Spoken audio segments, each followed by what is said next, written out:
인권, 정의, 평화를 지향하고 국민과 소통하는 방송 CNN 21 방송. CNN 21 방송은 지오그룹, 3.1운동 유네스코 등재 국회기념재단, 대동문화재단과 함께합니다. 한발 빠른 뉴스 채널, 세상을 바꾸는 힘. CNN 21 방송.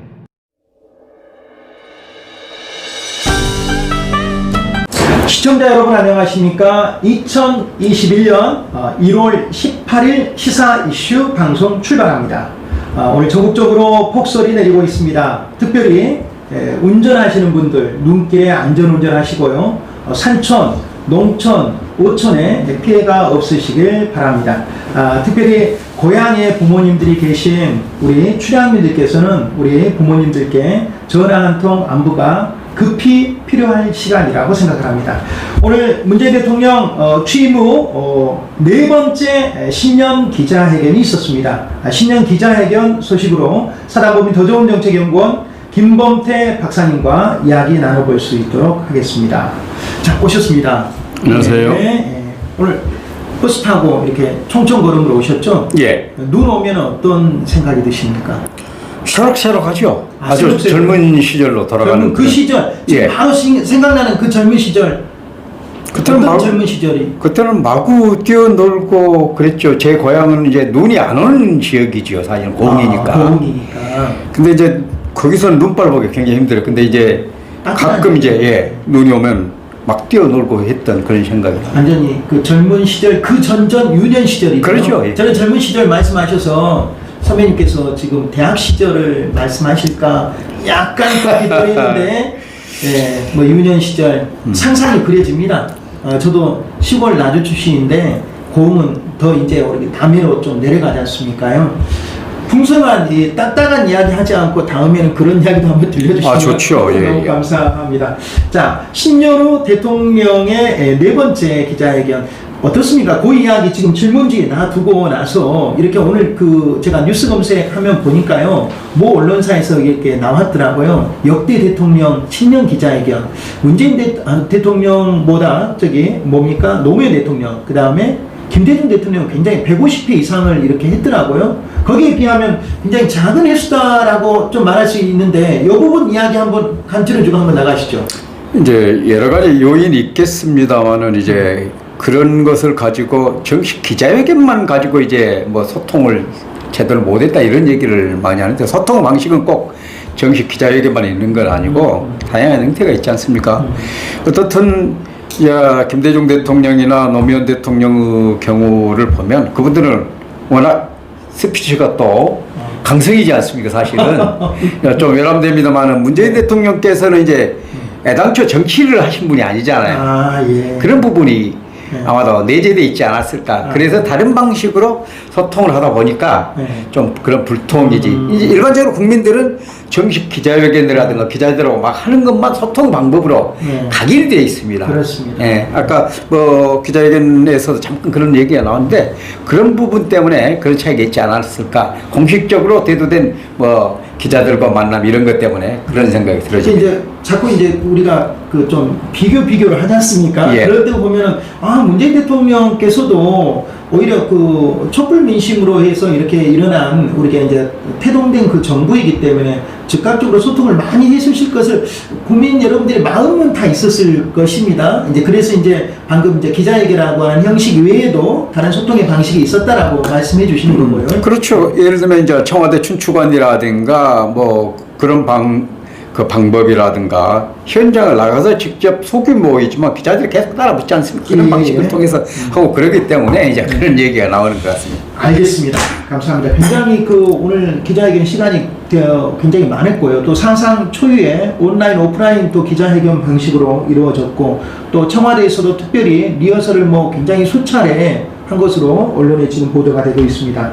특별히 이제 관심을 끌었던 부분이 이제 그 중에서의 포커스가 사면론이지 않습니까? 이낙연 민주당 대표가 쏘아 올린 이 사면론에 대해서 과연 대통령께서 신년 기자회견에서 어떤 말씀을 하실런지라고 했는데 답은 나왔습니다. 시기상조 뭐 이렇게 이야기했고 그렇죠. 그런 이야기를 했습니다. 좀 사면의 언급은 이제 좀 부적절하다라고 했습니다. 선거가 이제 끝났는데 그래서 그러한 것은 정치권에서 좀 권리를 주장하기에 좀 어색하다라고 하는 것으로 이제 해석이 되고 있는데요. 이에 대해서 말씀 한번 해주시죠. 지난주 신년사에서도 제가 그 관련해서 이제 예. 사면론에 대해서 시기했던 적절성이 그랬죠. 문제였다. 말씀하신 대로 네. 지금 나왔습니다. 답이. 그랬었습니다. 물론 이제 결국은 이제 삼권 분립이라고 하는 이제 민주주의 대원칙에서 보면 네. 사실상 사면의 권은 그것을 뛰어넘는 정치행위입니다. 자, 과거에는 이제 그런 용어를 썼습니다. 뛰어넘는 정치행위다. 과거에는 이제 그런 용어를 써서 통치행위라고 하는 용어를 주로 썼습니다. 지금은 네. 뭐 통치행위라든가 이런 용어를 잘 안 씁니다. 네. 그리고 이제 그 왕조 시대에 있었던 은전, 네. 은전, 은전? 은전권이라 그럽니다. 예를 들면 좀 자세히 설명해 주시죠. 왕조 시대의 은전권. 이제 일반적으로 이제 왕조 시대에는 이제 오늘날처럼 법치주의가 완성되거나 이런 건 아니지만 상례적으로 왕이 죄를 지은 사람에게 은전을 베푼다. 이런 측면에서 은전권을 비슷하게 이렇게 사용됐던 것이 이제 민주주의가 발달하면서 이런 사면이라고 하는 이런 제도로 정착되게 된 거거든요. 예. 그래서 조금 전에 삼권 분립의 좀 예적인 관점이라고 하는 것은 왜냐하면 이미 삼권 분립의 한 축인 법원에서 확정 판결을 해놓은 것을 뒤집겠다라고 하는 얘기지 않습니까? 초법이죠, 어떻게 보면. 그렇죠. 예. 그래서 이제 그것이 이제 왜 필요할 수밖에 없느냐라고 하는 그런 얘기죠. 결국은 모든 것을 인간의 행위를 법의 잣대로만 재단하기는 어딘지 모르게 부족한 부분이 있다. 예. 그리고 과거에 이제 일정한 법치주의가 제대로 정착되기 전에는 그 법의 오남용 이런 거 있었습니다. 네. 그러다 보니까 실질적으로 네. 그 오남용 때문에 사법적 판단이 조금 부족한 부분이 있었어요. 예. 그런 것을 정치적으로 해소하는 이런 측면에서 이제 삼권 분립을 좀 예적으로 자리가 잡힌 건데 예. 어떻든 오늘 뭐 기자회견은 시기상조를 얘기를 하셨는데 사실상 보면 그 전체적인 흐름은 그래도 하기는 해야겠다라고 하는 게 시기가 그렇죠. 그렇게 해석이 또 될 수 있네요. 그리고 거기에 아직은 이르다니까. 예. 또 어떤 기자가 그러면 임기 중에도 가능하냐? 예. 그랬는데도 그게 명확한 답은 안 했지만 어떻든 국민의 공감대 형성, 여론이 어느 정도 형성되면 그런 얘기였고 또 하나는 이제 뭐 이미 정치권뿐만 아니라 많은 시민사회가 얘기한 것처럼 진솔한 반성이 있느냐 이런 얘기죠. 적어도 그런 부분이 전대된다라고 하면 뭐 시기는 어느 정도 앞당겨질 수도 있지 않을까라는 생각을 하게 됩니다. 어떻게 본다라고 하면은 이제 긍정적으로 생각하면 긍정적으로 또 될 수도 있는 일이고, 그렇죠. 국민의 공감대가 여지없이 두 전직 대통령의 사과와 반성이 전혀 이루어지지 않는다라고 하면은 그에 따라서 뭐 전혀 이루어지지 않을 수도 임기 내에 있다라고 뭐 양쪽의 관점으로 봐야 되겠습니다. 조금 부연을 하자면 이제 한명숙 총리에 대한 부분까지 이제 언급을 했었고요. 예. 이제 조금 우리가 좀 시기를 조금 앞서서 보면 이제 김대중 대통령의 이제 그 형을 면제를 해주고 이제 미국으로 가시도록 하는 부분이라든가 전두환 노태우 대통령에 대한 사면이라든가 이런 것을 보면 자 비교할 수밖에 없는 거죠. 자 전두환 노태우 전직 대통령의 경우는 무기징역하고 22년이었습니다. 그럼 군사 반란하고 하는 반란죄였습니다. 어찌 보면 그러니까 엄중하죠. 굉장히 커다란 범죄이죠. 그러나 실질적으로 이명박 대통령이나 뭐 박근혜 대통령의 경우는 뭐 내란죄라든가 이런 것은 아니고 어떻든 뇌물죄라든가 이런 권력남용 이런 부분이거든요. 그리고 실질적으로 형량에 있어서도 조금 낮습니다. 이 두 분은.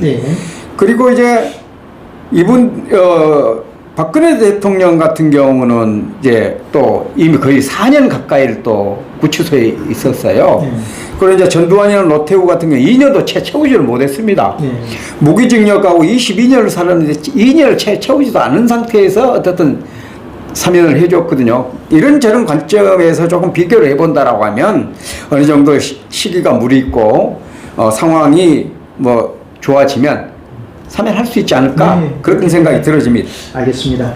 그 부분은 그렇게 또 해석을 하고요. 신년사에서 이제 남북 정상회담에 대한 신년사에서 이야기했던 그 말씀이 또 대전제가 됐습니다.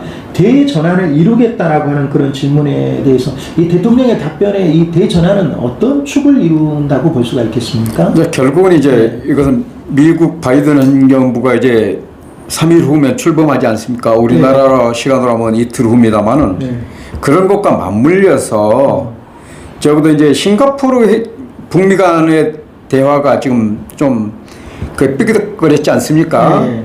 그 부분을 염두에 둔 발언이 아닌가. 적어도 이제 남북 관계에서 4차 정상회담이 있을 수 있을 것인가라든가 이런 기대 섞인 얘기를 하셨단 말이죠.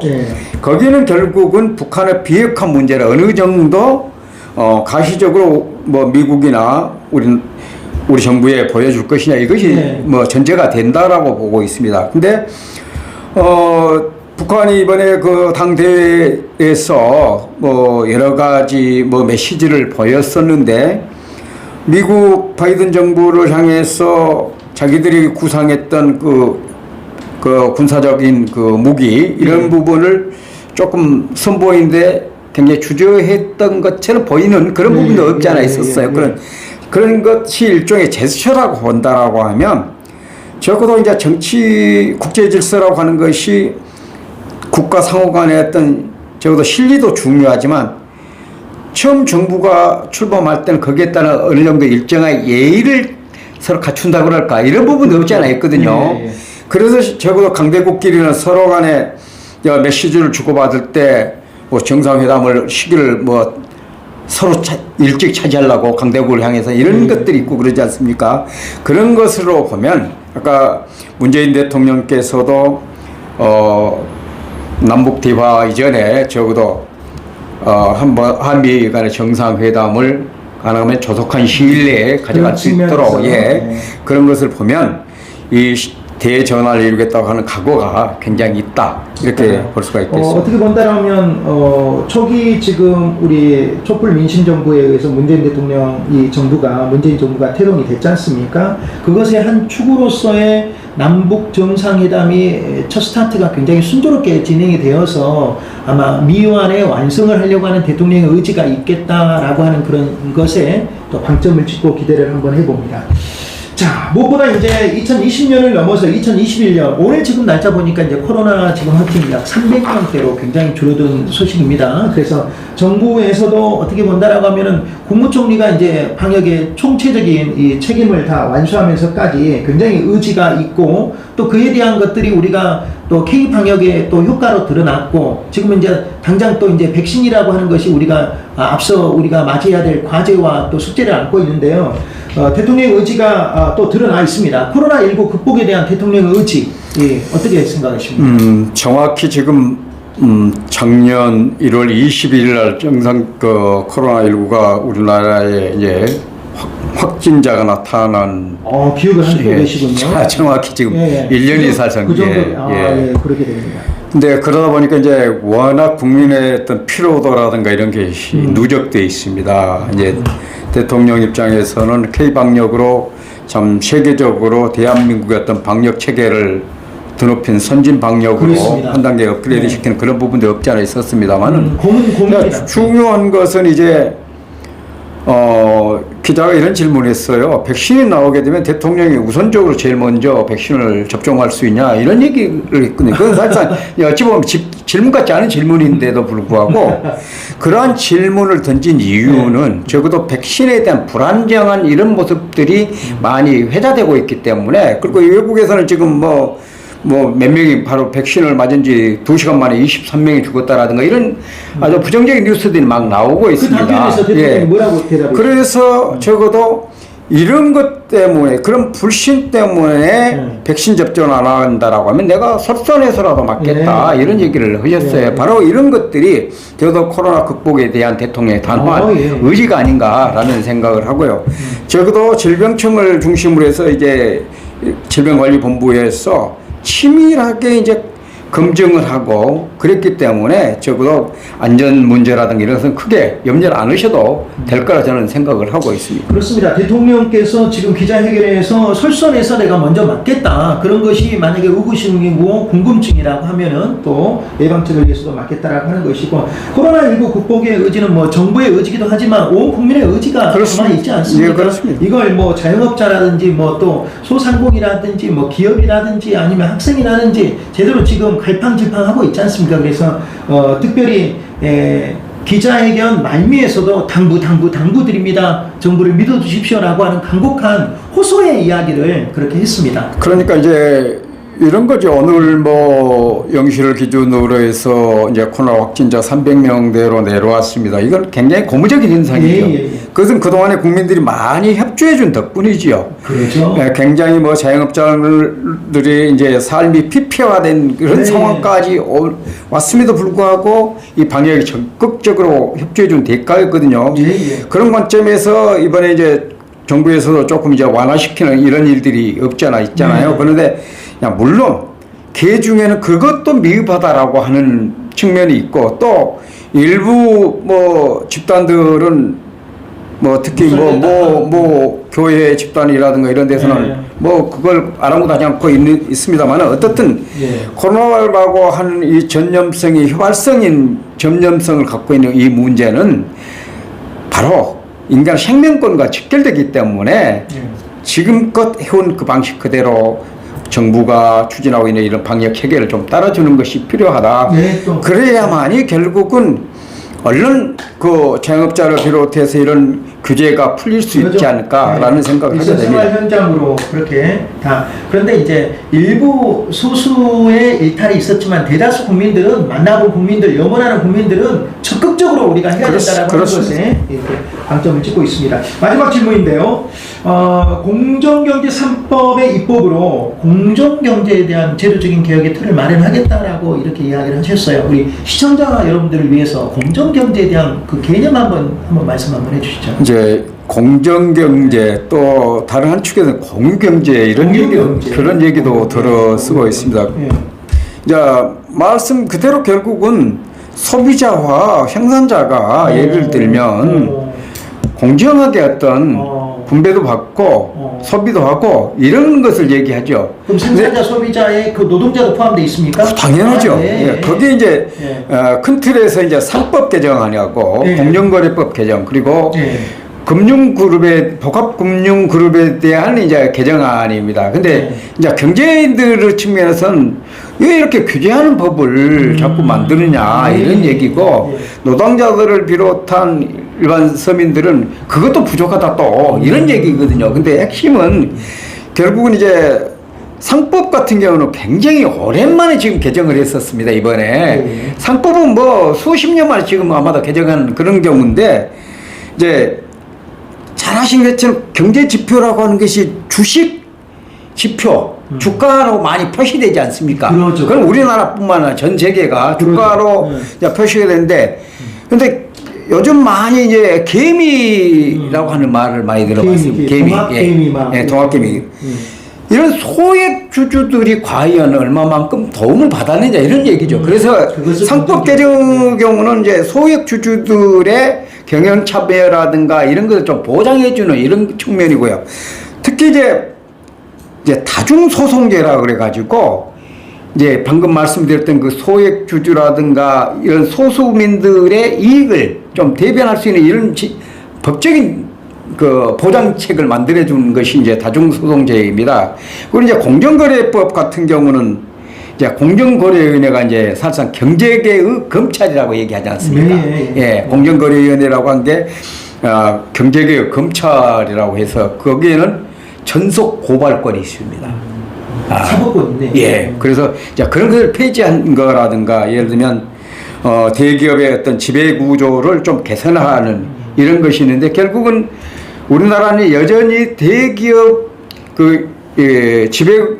지배 이것이 아주 뭐 강고하다시피 돼 있습니다. 경고하죠. 예.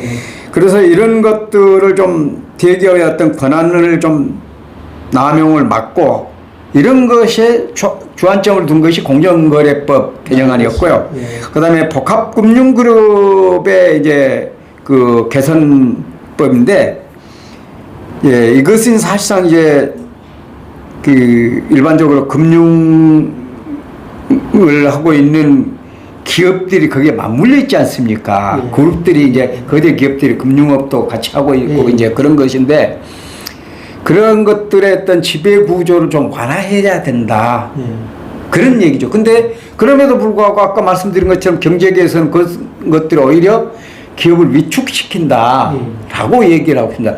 어떻든 공정경제 3법의 핵심 축은 일반 소시민들, 소액주주들, 이런 노동계급, 이런 분들의 좀 권익을 좀 보장하는 측면에서 이런 것이 좀 마련됐다. 이렇게 네. 좀 이해를 알겠습니다. 해주시면 좋겠고, 그럼에도 네. 불구하고 여전히 뭐 노동계라든가 완전히 해소된 것은 예, 아니고 일반 그 소액주주나 이런 사람들 입장에서는 그것도 미흡하다. 예. 그리고 경제계에서는 아니다. 예. 이렇게 막 옥죄할 수가 있냐. 이렇게 지금 얘기가 되고 있는 것입니다. 그래서 이제 막 이제 정착되고 있기 때문에 조금 시행해 보면서 좀 문제가 드러나면 다시 개정하고 그래야 되지 않을까 그런 생각을 갖게 합니다. 그래서 로마는 하루아침에 이루어지지 예. 않았던 것처럼 대한민국의 뭐 이것이 일소에 다 해결될 일은 없다라고 하는 것이고, 그나마 좀 진전되어서 이렇게 해결이 되어질 거라고 생각합니다. 뭐 소규모 보니까 뭐 대기업에서도 하청, 원청, 하청 그거에 대한 내용들도 담고 있더라고요. 예, 그렇습니다. 예, 그렇습니다.